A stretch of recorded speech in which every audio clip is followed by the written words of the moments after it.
Hey everybody, thanks for tuning in. Got a quick one for you. 2012 Ford Escape. We're going to be replacing the right front wheel speed sensor. First thing we want to do is jack the vehicle up, put on jack stands. We're going to be pulling the tire off. All right, let me show you where the wheel speed sensor lives.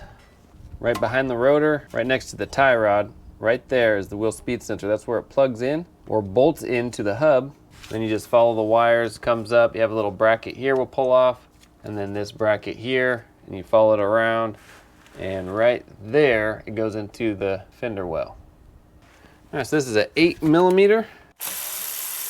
Comes out pretty easy. Now sometimes these like to stick, wiggle it, and see if it comes out. And now if it doesn't, I think this will come out pretty easy for us, just like that.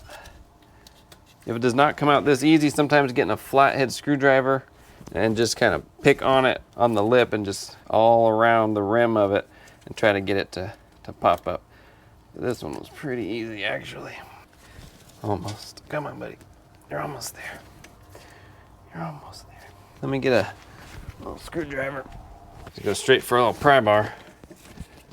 Something with better leverage. There we go. Okay, then we'll just clean out the hole like that. All right, now we'll continue down the line. You follow it up on this bracket. It is a 10mm. That comes off. And this route's behind the brake hose. Okay, and then up here, let me move you. There we go. Up here is an 8mm. That'll get that bracket. All right, that frees all of it like that. There's a little clip up here. Let me show you. Right here is a clip. Should be able to come behind here and pop it out. There we go. It's just a little clip that inserts, comes right out. Now we have this grommet. Let's go up top. So right here is your strut tower. Tucked away back here is our electrical connector. You can see this wire here. Just follow it down. It plugs into our wheel speed sensor. So we'll just unplug that like that. It's just a little push and pull on the other side. And then we'll push this grommet through. Might need to get it with a little pick or a screwdriver. There we go. This is a little pick. Let me show you. It has two little wings, or I call them wings, that lock in. So you just get a screwdriver or a pick and you push those wings in and it'll fall out. So you can look at your new one to kind of see how it's locked in. And that's it. We just pull it out from underneath. That's the old one. And we'll put our new one in the way we took this one out.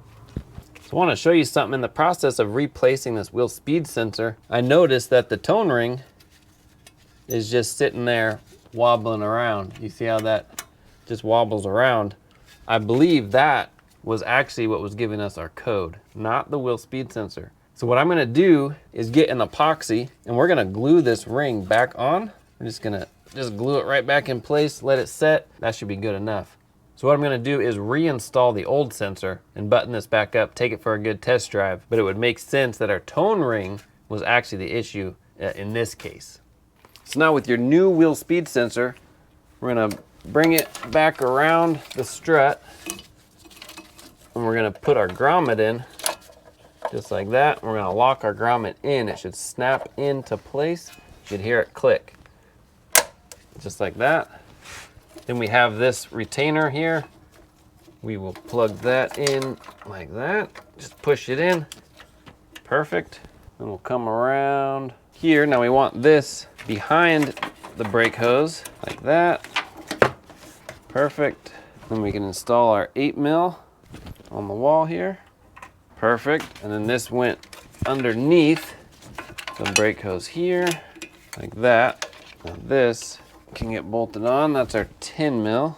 And it just comes around, wipe it off. Let me aim you a little better. There we go. And we just push it in, wiggle it in. There we go. And then we got that 8mm. And we're just snugging everything. Doesn't have to be crazy tight. That is it. We want to take it for a test drive. And if this is fixed, the light should immediately go out within a minute or two of driving. Put the tire back on, torque it down, this repair is complete. I don't know that you'll be able to see, but I scuffed up 3 different places. I just have some like JB Quick. I think that'll be plenty strong enough. The ring is just rotating, so So it's just a 2-part epoxy. I got the black and the white. The white is the hardener. Okay, mix it up. Okay, now let's install it. You just don't want to get it on top of the ring because you still want that metal from the ring to create that signal.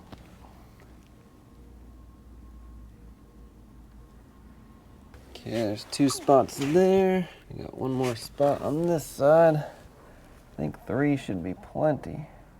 Okay, put the ring on. I want to just make sure that the ring is even as well. I'm gonna spin it a little too. You also want to make sure that none of the weld is sticking higher than the teeth. You don't want it to damage the sensor. Just let that dry.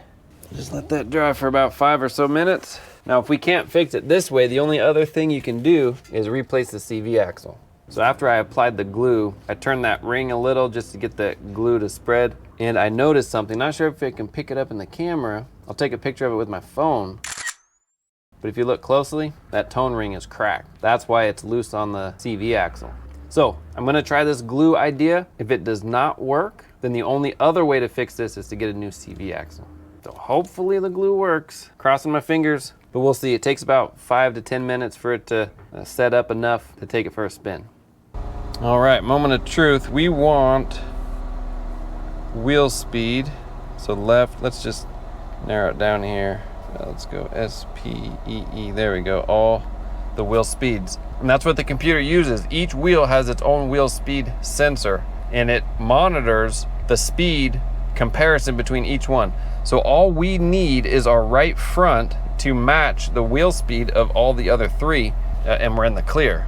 The one thing I'm concerned about is now that we see that it's cracked, if that gap that crack created is creating too big of a gap and it messes up the speed signal. That's what I'm worried about, but hopefully it's not that sensitive. So let's go ahead. We're gonna select all those.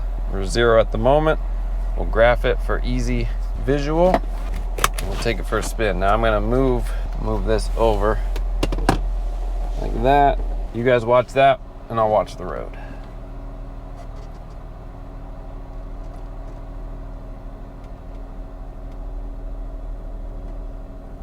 So far it's picking up a signal, and the signal is similar to all the others. Now if there was an issue, it would have already detected it. So it looks like this repair actually worked. Sweet. So I just got back from a test drive. I took a screenshot so we can just talk about it real quick. So if you notice, at all of them, this is left front, left rear, right front, right rear, but they're all mirroring each other as far as how the waveform looks. And you can even see the printed numbers, 25.5, 25.5, 25.5, 24, almost 24.25. So still within a 10% range of all the others. All right, there you go. That's how you can replace a wheel speed sensor on a Ford Escape. And, little bonus, if it ends up not being the wheel speed sensor, but is a loose tone ring because it's cracked, possibly gluing it back together is all you need to do. This is a quick, simple repair. The only thing I forgot to show at the end was plugging it back in to the harness under the hood. I know I forgot to show that. Well, that's it. Thanks for watching. Like, subscribe. See you on the next one.